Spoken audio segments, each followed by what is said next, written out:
I was raised in a blue-collar family in Indiana. My mother never made over $30,000 a year in all the years that she worked. She worked in a manufacturing plant. But she was committed to tithing. Lean times or not, she tithed. What I saw is I saw the harvest of that tithing 30 years later when she retired from Pfizer and had, $1.5, $2 million in her retirement account.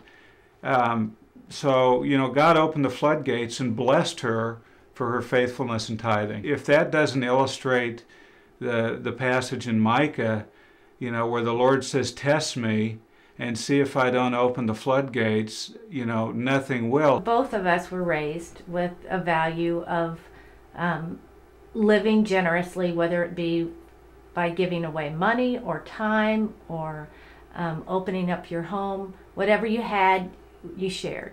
In 2007, we were able to give financially to the church, and something we were kind of proud of, and more than we had ever been able to give.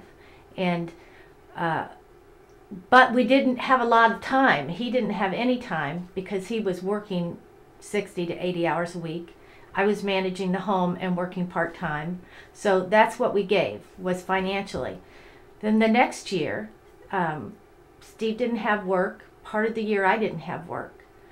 We didn't have an abundance. The amount that we were able to give to the church really diminished significantly. What we've come to realize is that we have had an infinitely richer year in 2008, with me having been unemployed the entire year and Dianne being employed part of the year, and God had to totally redefine what riches meant in our family. I believe that God needed to show me that, a high income that I had worked for so long to accomplish was not, in fact, had the value that I thought that it did. Nate went to Africa and had his worldview completely altered and saw how things could be.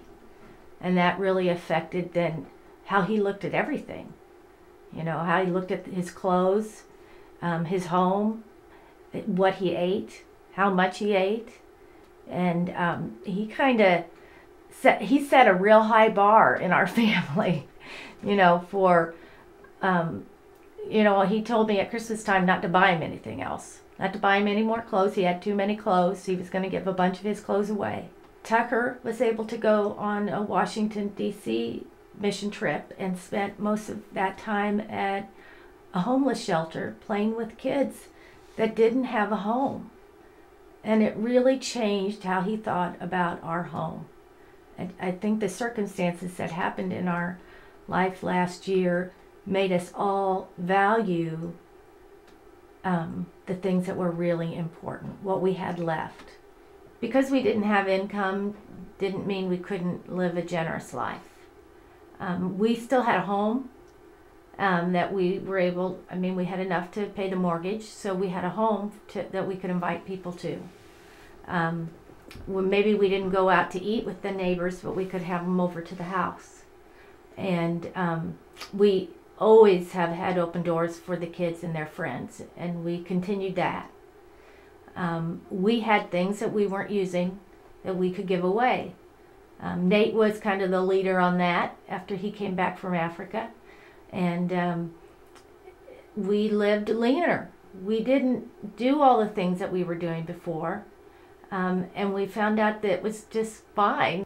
I wanted our boys to see that even though things were not great financially in our home, we were still so far ahead of other people.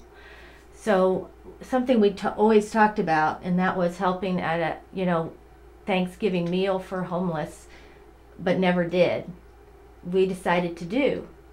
And because Nate had been to Africa and because God had worked in Tucker's heart, the kids were on board with going and serving on Thanksgiving Day. So we called Shepherd Community. They sent us to a sister church.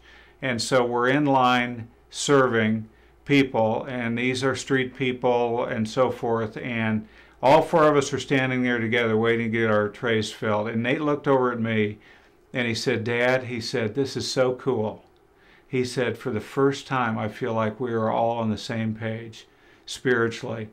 He And it said was, if you had told me a year ago that we would be doing something like this, or asked me to do something like this a year ago, I wouldn't have done it. yeah, he said if either Tucker or I had been asked to do this, he said, "There's no way." At Christmas time, we wanted to have some friends over and celebrate Christmas. We decided that when we asked our friends to come, that we would also ask them if they wanted to participate in the Christmas basket giving. And I was kind of nervous about doing that because I thought they might be offended. So I just sent out an email letting them know that we were giving to Shepherd Community, and if you wanted to be involved, you could. If you didn't, we still wanted you to come to our home. That we wanted you there whether you brought a basket or not. We ended up getting 7 families from our neighborhood who wanted to do this, who wanted to give, and who wanted to partake. I had people thanking us for asking them, telling us what a great idea it was, and how awesome it was to do this. It was really fun to see my Christmas tree with all these baskets around it of food, and we took a picture of all of us in front of it, and they got to be a part of something really big. One of the women in our neighborhood walked up to me and she said, "We really have had a good year this year and feel blessed, and we want you to give this to Shepherd Community." And she put a check for $250 in my hand. I think that the year before, we might have been the family giving someone a check at a Christmas party.